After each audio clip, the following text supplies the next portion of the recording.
জুলাই আন্দোলনে পতন হয়েছিল আওয়ামী লীগ সরকারের। এই আন্দোলনে জিতেছে কে?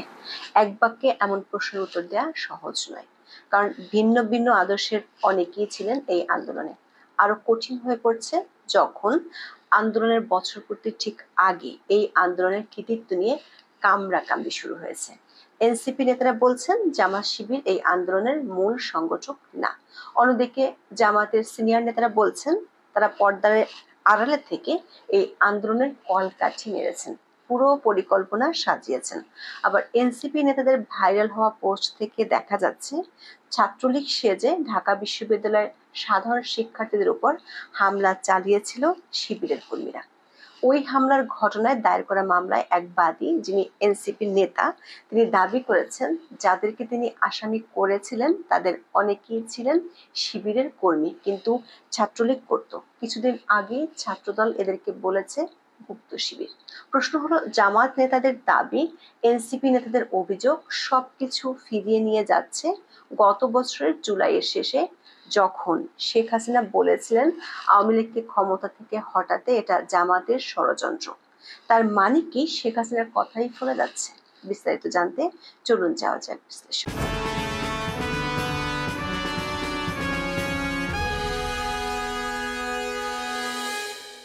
সরকার সমর্থিত কিংস পার্টি এনসিপির আহ্বায়ক নাহিদ ইসলাম জুলাই আন্দোলনের নেতৃত্বের শীর্ষ সারি থেকে শিবিরকে মোটামুটি ছেঁটে ফেলতে ফেসবুকে 31 জুলাই দীর্ঘ পোস্ট দেন। লেখেন, সাদিক কায়েম বৈষম্য বিরোধী ছাত্র আন্দোলনের কোনো সমন্বয়ক ছিলেন না, কিন্তু 5ই আগস্ট থেকে এই পরিচয় সে ব্যবহার করেছে।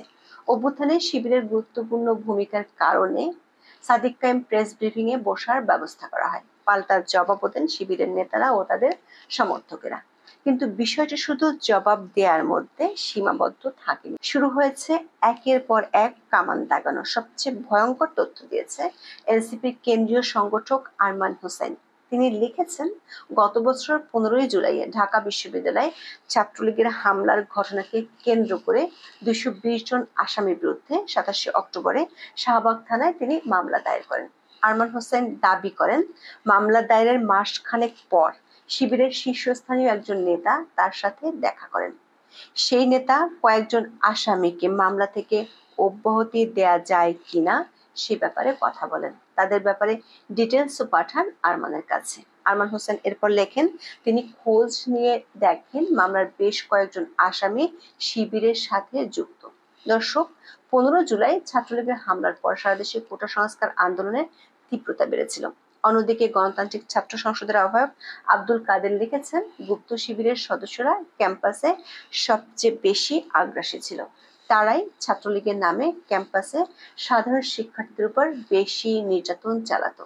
জুলাই আন্দোলনের আর এক নেতা মাহিন সরকার বলেছেন, কাদেরের বক্তব্য সত্যি। এরই মধ্যে জামাতের নায়েবে আমির সৈয়দ আব্দুল্লাহ মোহাম্মদ তাহের বিবিসি বাংলাকে দেওয়া এক সাক্ষাৎকারে বলেন, তারা এই অভ্যুত্থানের মূল ভূমিকা পালন করেছিলেন। নিজেদের অপ্রকাশ্যে রাখার কৌশল অবলম্বনের কথা জানিয়ে তিনি বলেছেন, তারা সচেতন ছিলেন এটা যেন জামাত শিবিরের আন্দোলন বলে প্রকাশিত না হয়। তারা চেয়েছিলেন সার্বজনীন রূপ দেওয়ার জন্য। তখন যদি প্রকাশ হতো যে ছাত্র শিবিরের মাধ্যমে জামাত এই আন্দোলনে আছে, তাহলে এতে অনেকের রিজার্ভেশন ছিল। সেজন্য তারা কৌশল নিয়েছিলেন। জনাব তাহের তার বক্তব্যের পক্ষে যুক্তি দেখিয়ে বলেছেন, এটার পেছনে যে তারা ছিলেন এটা গোয়েন্দারা জানতো, সরকার জানতো, সেজন্যই তো জামাত ইসলামীকে নিষিদ্ধ করেছিল, অন্য কোনো দলকে তো করেনি। দর্শক, আপনাদের মনে আছে সরকারি চাকরিতে কোটা সংস্কার আন্দোলন থেকে গত বছরের মধ্য জুলাইয়ে শেখ হাসিনার এক বক্তব্যের প্রতিক্রিয়ায় যখন ঢাকা বিশ্ববিদ্যালয় থেকে তুমি কে আমি কে রাজাকার রাজাকার স্লোগান উঠেছিল, তখন অনেকের মনে সন্দেহ জেগেছিল। আন্দোলনের পক্ষ থেকে তখন এমন ব্যাখ্যা দেওয়া হয়েছিল যে এই স্লোগান ছিল ক্ষমতাসীনদের প্রতি ক্ষোভের তাৎক্ষণিক বহিঃপ্রকাশ। শেখ হাসিনা সহ আওয়ামী লীগ নেতারা কিন্তু শুরু থেকে অভিযোগ করে বলেছিলেন এই আন্দোলন বিএনপি জামাতের ষড়যন্ত্র। আন্দোলন যখন তীব্র হচ্ছিল, সহিংসতা বাড়ছিল, তখন তাদের বক্তব্য জামাত শিবিরের দিকে কেন্দ্রীভূত হয়। এক পর্যায়ে জামাতকে নিষিদ্ধ করা হয়।